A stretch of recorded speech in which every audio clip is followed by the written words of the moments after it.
almost look at females as like they're almost not even human, like they are just like a object of pleasure or something. And some guys literally in this car, 4 of them, were like, "Hey girl, I want to see you naked." I was so scared. I went in my car and I sat in my car for the rest of the time. Other males, they get affirmation from doing things such as catcalling or harassing, especially verbal assault. Look, if they claim rape, when they grab you and tell you, "Come on, let's do this," but then they're gonna wake up the next morning like, "Oh, I don't remember telling you, come on, let's do this." We should be the ones being charging them with trickery. We say 1 in 4 women will be raped or sexually assaulted in their lifetime, but I think it's probably a lot higher than that because a lot of people not only don't report it, but maybe don't even know that what happened to them was sexual assault.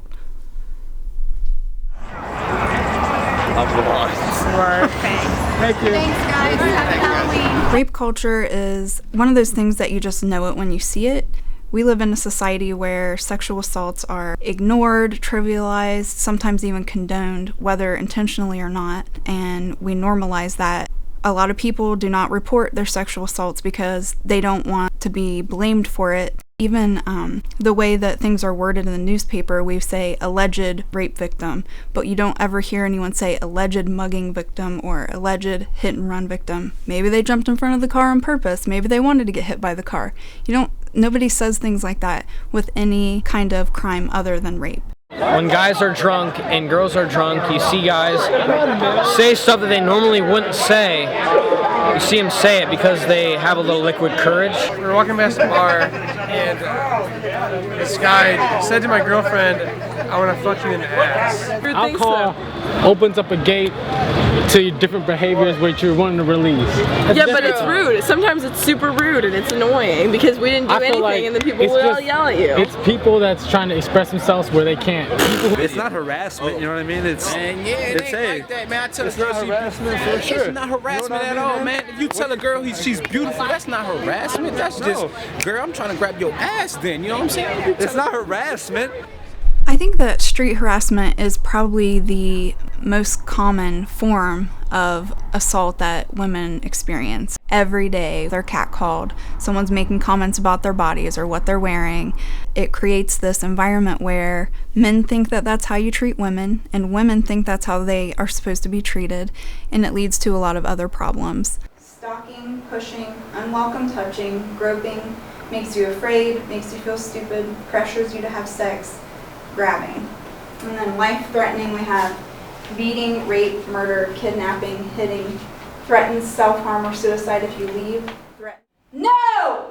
When I was like 16, 17, my mom gave me a copy of an article that she had written to a magazine about how she was abused by her first husband, who she was with before she met my dad. Up to that point, I didn't know that any of that had happened, but he had beaten her, raped her, locked her in a closet, dunked her head in the creek. He did all kinds of horrible things to her. Even in front of her family, sometimes he would like humiliate her. You can also kick back at the same time.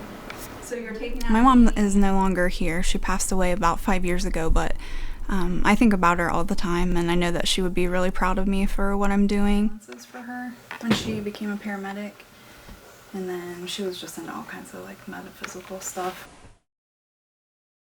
Be as loud as you can on the count of 3. Back in her day, the kind of sexual assault prevention or self-defense teaching that they got was if a man tries to rape you, stick your finger down your throat and throw up on him, or tell him that you're on your period. And those are totally useless. And I feel like if she had had competent training to learn to recognize the warning signals of what an abusive relationship might look like, or how to get out of it once it had started, or how to physically defend herself if she was being hurt, then maybe she wouldn't have had to go through all that. No! 1, 2, 3. No! Alright, awesome. I'm just curious, like, if there's a catcalling for man, what would be the word for it? Like catcalling for man. Like man walking by and like five women say like, oh, women. That is called hazing. That is called a lucky day. When I was a teenager, the kind of sexual assault prevention I got was don't go anywhere alone at night. Make sure you always have your brother or your dad or your boyfriend with you.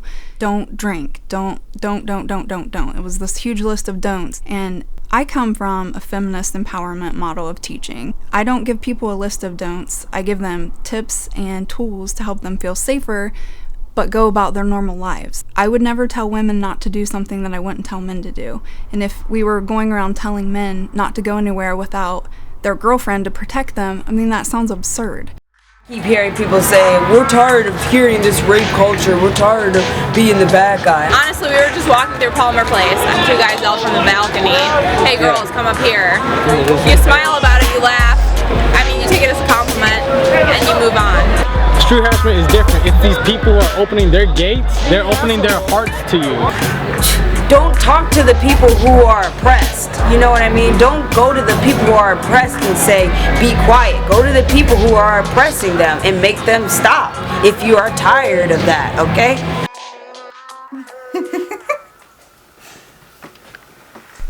What are you doing? I think we all say things like, we're doing this for the next generation, the children are the future, and it's kind of become this cliche phrase that people just throw around without actually thinking about what it means. But to me, the future generation is my daughter. She is a concrete individual who I see on a daily basis, and you know, she'll be 2 in a couple weeks, so maybe 10 years maximum until she would start experiencing street harassment. That's something that I don't want her to ever have to go through. Realistically, I'm sure that she probably will at some point, but I'm definitely planning on teaching her how to handle it and how to protect herself. And I hope that she will teach all those things to her friends and every other girl that we can get to.